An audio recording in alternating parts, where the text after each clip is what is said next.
donné un certain nombre de victoires, loi sur l'autorité parentale, Oui, l'égalité de rémunération en 72, l'éducation sexuelle qui entre dans les programmes au oui, collège et au lycée, la oui, pilule remboursée par la sécurité sociale 74 oui, oui, et bien oui. sûr en 75 la loi Veil qui légalise l'IVG. Quand vous regardez tout ce chemin parcouru et quand vous regardez la société d'aujourd'hui, Catherine Guyot, vous vous dites quoi? Que vous avez quand même réussi beaucoup de choses? Oui, je pense qu'on a bien travaillé.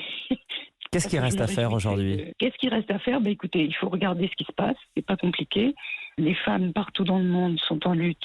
Il me semble prioritairement contre les violences qui les frappent, que ce soit le viol, les violences conjugales, le harcèlement.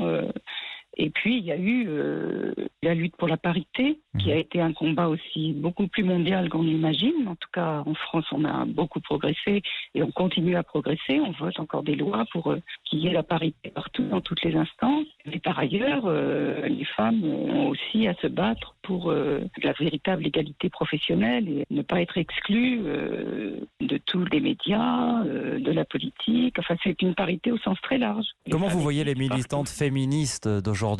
Je crois qu'elles s'y prennent très bien. Antoinette Fouque avait dit que des Femmes, elle avait été la première à trouver que les grandes militantes historiques, a trouvé que les Femmes étaient formidables, elle les avait qualifiées d'héroïques.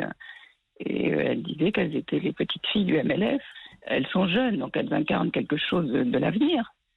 Et apparemment, et elles ne sont pas les seules. Il y a MeToo, Bien le sûr. mouvement MeToo, il y a depuis 2 ans, a bouleversé quand même énormément de choses partout dans le monde, encore une fois.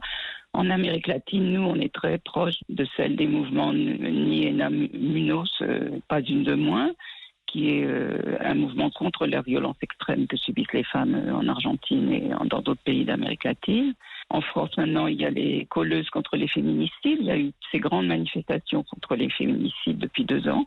Bref, l'élan que le MLF avait trouvé à sa création en 68 est bien passé. Cette libération de la parole du mouvement MeToo, elle prouve que rien n'est fini, que le combat continue. Oui, mais vous savez, l'essentiel, ce qui est apparu tout de suite dans les premières réunions du MLF avec Antoinette Fouque, c'était les violences justement, et c'était la libération de la parole, mouvement de libération de la parole contre les violences, et pour d'abord les révéler, les faire connaître et lutter contre elles. Et ça, effectivement, c'est une chose qui reste à faire, probablement restera à faire pendant encore des années, mais c'est très encourageant, c'est très stimulant, et c'est très bon pour tout le monde qu'il y ait des mouvements aussi forts et aussi inventifs. La femme aujourd'hui est libérée, selon vous? Eh bien, vous voyez, au fur et à mesure qu'on parle, il y a aussi des obstacles qui subsistent et qui ne sont pas minces.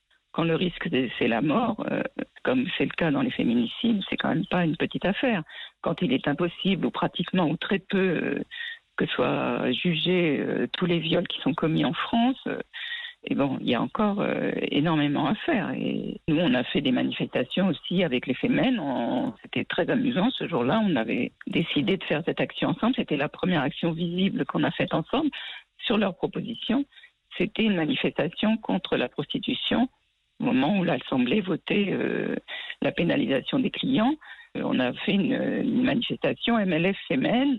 Nous, les vieilles du MLF, on était en t-shirt marqué MLF. Elles étaient avec leur mode d'action qui était les seins nus quand il y a un combat à mener.